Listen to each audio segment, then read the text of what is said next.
Will Stringer, co-founder, CEO of Chisos and Chisos Capital. This talk has been called venture debt before, but it's really investing in people. It's really a different type of asset class. So my background, I was actually born here in the Dallas area, went to school down in Austin, started my career out in Houston, so definitely a Texas native. So love coming back to any Dallas event. I currently live out in Santa Monica, California, so more in the kind of venture and startup land out there. So basically what we do is invest in individuals that are at an inflection point where they're trying to start or grow some type of creative endeavor, whether that's starting an early stage technology company, whether that is continuing training for their athletic career, or whether that is starting up a YouTube channel, podcast, or an aspiring entertainer or actor. We're investing in them, providing really day one capital, $50,000, $100,000 to help them get started. And I'll go into how we do that in a second. The way I created this and kind of came up with this structure was really for myself as I stumbled into entrepreneurship myself. I had left a company. I had a lot of free space in front of me. I decided to start a company. I put a little bit of my own money into it, but needed to raise some capital to pay some lawyers and accountants and kind of get the thing off the ground. There really wasn't a company there when I was starting. No true idea.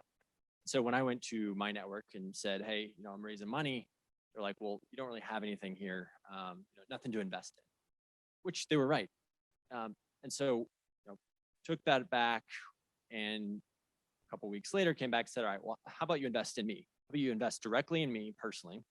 You'll get some equity in my company, whatever it becomes, so that if it really blows up, you're an early equity holder. But if that company fails, I'm going to pay you back through my earnings. So you're basically betting in a downside that I'm going to make money somehow, some way, and be successful. And you can look at my track record. I came from banking. I worked at a family office. Presumably I will make money and you will get paid back, even if the company fails. So pretty low risk proposition for you as the investor. We took that and productized it. And that is what has become our first Fund 1 and Fund 2 at Chisos Capital. We're providing that day one capital for entrepreneurs to get off the ground. And we'll write a check up to $50,000 and we'll get 1% to 4% of their company, depending on their napkin sketch or maybe if they have revenue. And then we'll sign what's called an income share agreement with the individual. Usually that says you'll pay us back 10% of your income when you're earning over $40,000 a year until you hit a 2x cap. So the income share provides us with some cash flow, provides us with some downside protection, but it's not too onerous for the individual, for the founder. Much more flexible than a debt instrument or maxing out a credit card. You're only paying a fixed percentage when you earn income, so it flexes up and down.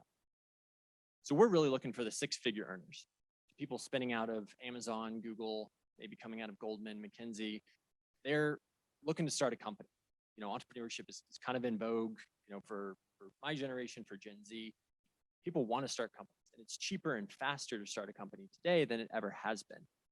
And so you're 24, 25, 26, you have some employability experience. We can take a look at you and say, look, you were earning six figures. You're going to go start this business. If this business fails, which obviously very high failure rate for early stage businesses, you're employable. You're going to make money and we're going to get paid back.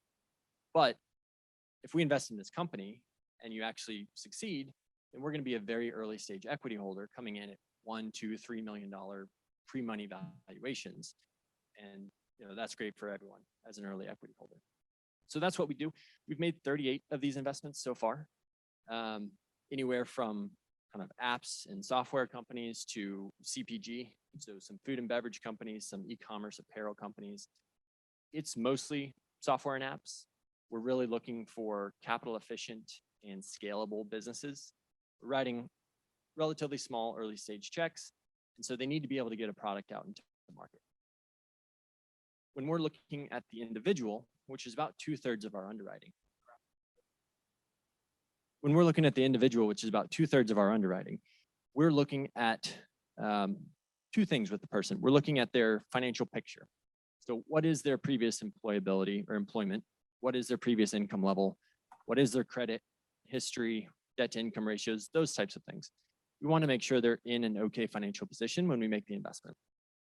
Secondly, we're looking at more subjective information like psychographic traits, grit, hustle, ambition, leadership, coachability, things that are proven to make a higher chance of success in entrepreneurship. And then the last part of our underwriting is the company. We are looking at the company, trying to understand what is their go-to-market, what is their business model, why is the founder the right fit to actually build this company. So that's our underwriting there. I'll give a couple examples. And again, feel free to jump in with questions. A lot of times, lots of questions comes up and other people probably have the same ones. Couple examples. One, we made an investment in a woman that was building a really clean Asian satay sauce. She was an accountant before. She was doing a little bit of residential real estate, started this on the side. Our $25,000 check allowed her to make 3 inventory runs of her product. That was about a year ago.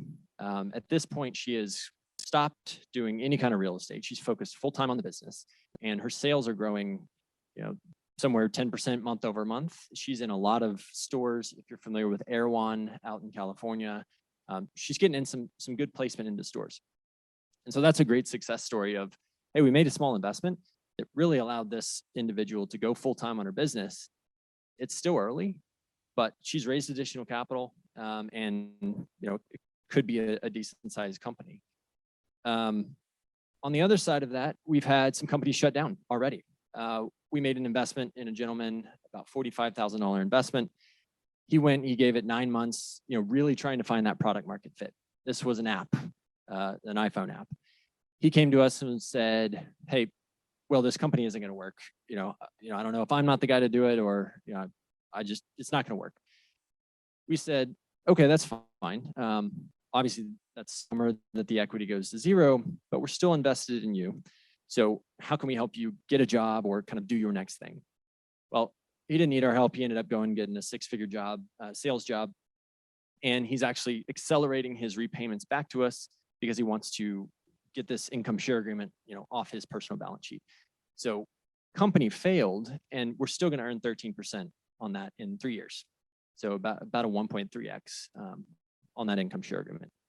So that's a perfect example of, we are very early stage in the equity of these companies. A little bit of a spray and pray, even though, we are looking for certain qualities in the companies. Our thesis is it's really hard to know at that pre-seed stage what's actually going to work.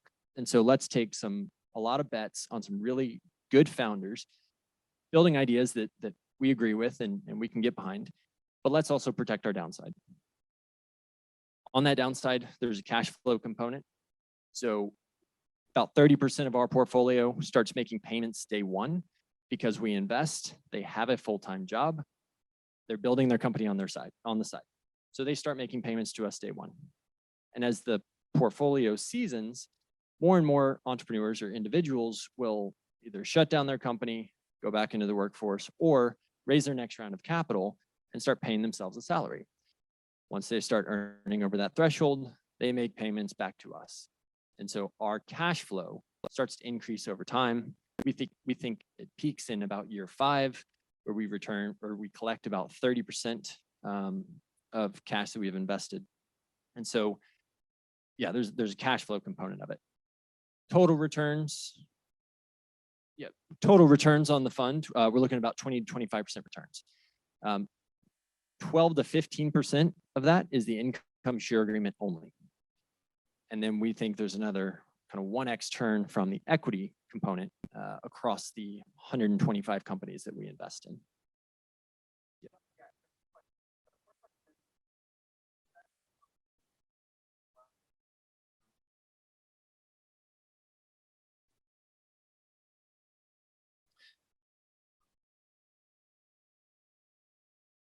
To the extent there's value there, the equity instrument we use is a simple agreement for future equity. So, we sit there right alongside any other safe investors to the extent that company raises additional rounds, we will convert into those preferred shares.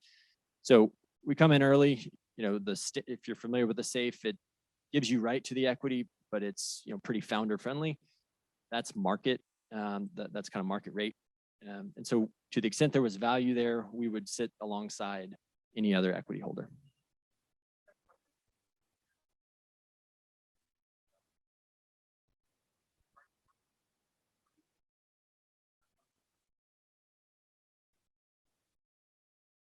Yeah. So yeah, two pieces there. One, when we're doing diligence, we'll reach out to anyone that invests in that space and say, hey, what do you think of this deal? A lot of times when we're investing, it's pre-revenue, maybe even pre-minimum viable product. And so that fund will give us feedback. They'll say, hey, check out this, maybe watch out for this, which is great feedback for us. That helps us in our diligence, but then it also helps us help the company raise money after us. Most of our companies are going to need to raise additional capital. And so we build relationships with the VCs, the accelerators, the incubators, and the angels to show them our deal flow to hopefully get additional checks into the companies. That also leads to how we source these deals. So we've got a lot of inbound referrals from our organic marketing. So we do podcasts, webinars, social media, really try and get the word out about what we do. Because it's fairly differentiated and there's not a lot of capital competition at this stage, we get a lot of inbound deal flow. Second leg of our sourcing stool is partnerships. We talk with the VCs, the accelerators, incubators across the US, tell them what we're doing. Pretty easy sell. They see a ton of early stage deal flow and they'll send them our way. So we have way more deals than we have capital at this point in time. And we haven't even stepped on any kind of gas in terms of outbound reach outs to any kind of entrepreneurs. So yeah, that's how we're sourcing. Current opportunity right now is a fund 2. We are raising a $5 to $10 million fund 2. That'll be 125 to 250 investments. We've again made 38 investments. Our fund 1, that was a kind of a beta fund. That was $500,000, 13 investments. Of those 13 investments, we have 4 equity markups. So 4 of those companies have raised additional capital. We've also collected about $105,000 in ISA payments in Fund 1. So 20% of our cash is already back in our hands. In January, we'll make our 3rd distribution back to those Fund 1 investors, and we'll have returned 20% of capital back to those investors. We expect to make our first distribution of Fund 2 either November, December, January, coming up here pretty quick.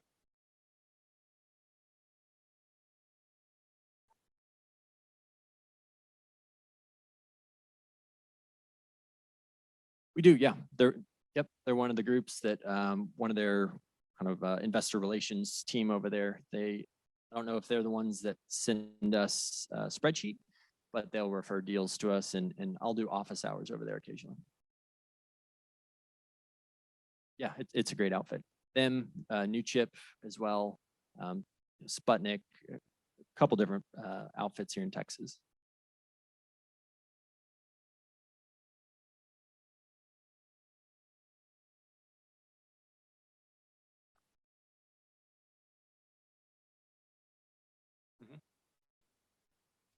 So we have a fund administrator that helps really kind of keep everything compliant and keep our accounting clean. We have a servicer for our income share agreement contracts. So that's a group called Meritas. They service thousands of income share agreement contracts in the education space. So we basically said, Meritas, you handle the income share agreement. They're monitoring income, ensuring compliance, and at some point down the line, potentially sending contracts to collections if people go off the grid. Knock on wood, haven't had that happen yet, but law of large numbers, we know it will happen.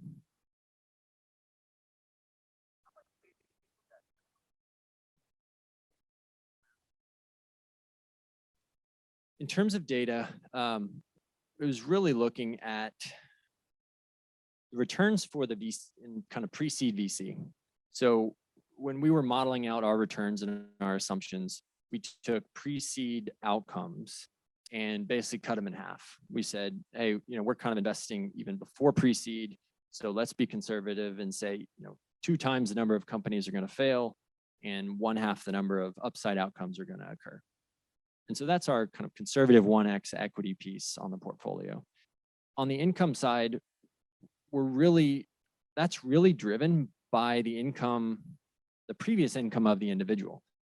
So unlike a student ISA program, or you're investing in very early individuals, we can see employment data from the individual, and we can see where their skills are, what industry they're in, and then we can look at employment data to say, okay, we think in a high probability case that this person can go earn X if their company fails. And so X is their future earning potential, and that allows us to back into an investment size that gives us a specific target return on that income share agreement.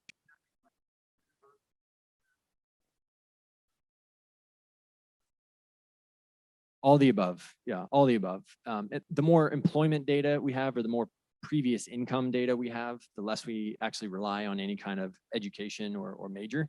And the more we just rely on what they actually earned and what their career trajectory looks like in that field. Our average entrepreneur probably has somewhere between 3 to 6 years of employment already behind them. But we have everyone on the spectrum. We have someone straight out of school, where we did look at their college and their degree and made an assumption on their future earning potential. We also have an individual with 20-year career at Fortune 500 in a management position, spun out, he put 100K of his own money in, was able to raise another 100K. But for us, it was less about the check and more about, hey, you guys have some connections in the VC world. You kind of know how that game is played. And I don't, I'm coming out of manufacturing management job. So I don't exactly have tie-ins to those industries. So it was a little more strategic.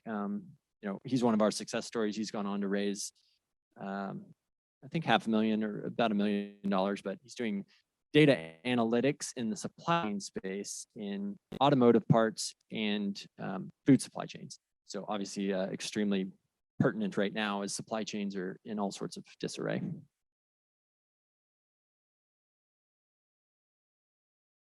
Perfect. Well, I'm around today and tomorrow. And like I said, it's a fun too, taking $250,000 checks as our minimum, and looking to raise over the next few months. Perfect.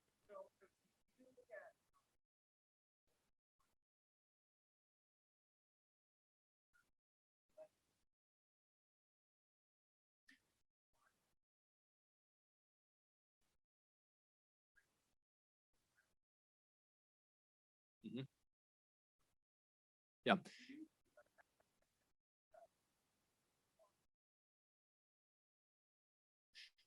Yeah. So that's probably our second biggest time spent with these companies, is trying to help them succeed. Oftentimes they're super green. We're making a first check-in, and so we're trying to help set them up for success by introducing them to mentors, advisors, upstream investors. We don't ever kind of promise that, but we do have a network. I've kind of built a network in Texas, and am now building a nice network out in Los Angeles. My partner on the fund is kind of 20-year veteran. Was a general partner at a fund out of San Diego. He was an operator. And so he's down in San Diego. He also has a network, and we do everything we can to help these entrepreneurs. We're also looking at more scalable ways to help them, building databases, building webinars, bringing in experts and having them do a webinar. But yeah, we do try to, quote unquote, add value to these individuals.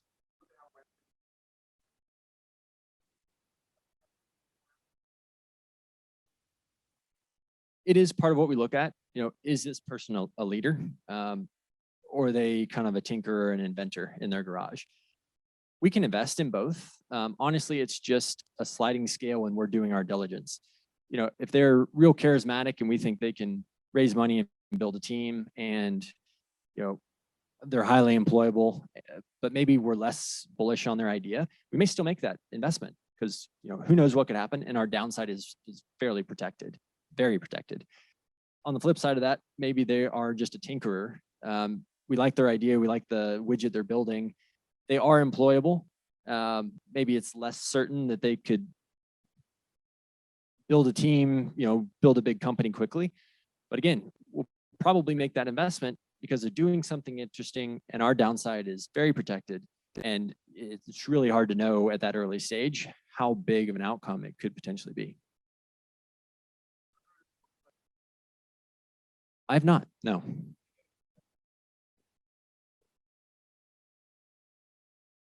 Okay.